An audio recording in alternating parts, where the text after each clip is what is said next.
Hej og velkommen. I dag der skal vi vise, hvordan vi sætter vores første YMap ind på jeres 5 server. Det første vi gør, det er, at vi åbner et Google her. Og så går vi på den, den hjemmeside, der hedder GTA 5 Mods. Ja. Så vi se, at der er en masse ting her. Det vi skal have fat på, det er et map. Her kan I finde et eller andet, map Milo, hvad I vil finde. Lad os sige, at jeg vil gerne have det her. Så giver de tjekke billedet. Ja, det er fint.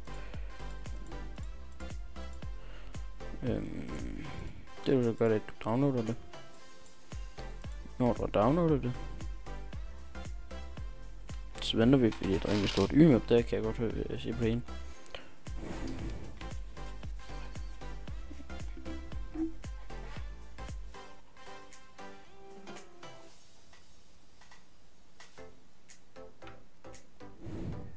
Sådan der. Så hiver du det ud på de skriver, og lukker det minimere derned. Åbner du det, tjekker du. Så skal du ind på 5M her. Så skal du have det der. Når du har fået det, så kopierer du det. Og så går du ind på din VPS.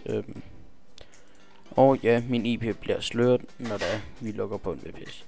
Jeg gider ikke skære min IP til VPS'en, så ja, den er ikke meget længere.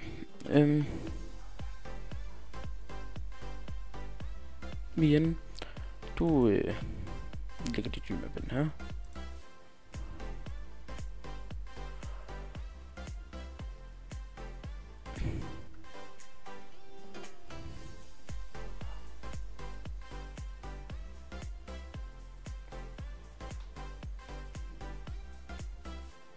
Så jeg kommer lige tilbage, når det er færdigt.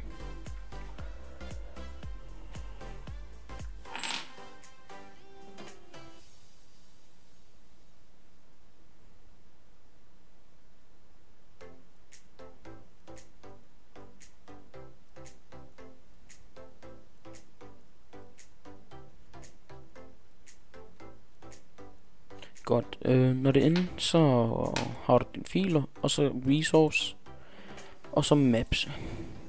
Herinde, der lægger du den. Lad os sige der. Og så kopierer vi det. Altså kopierer navnet på den. Og så går vi tilbage til vores filer her. Så skal vi ned på den, der hedder server underscore resource. Den går du ind på. Så finder du det sted, du har lavet dine ting.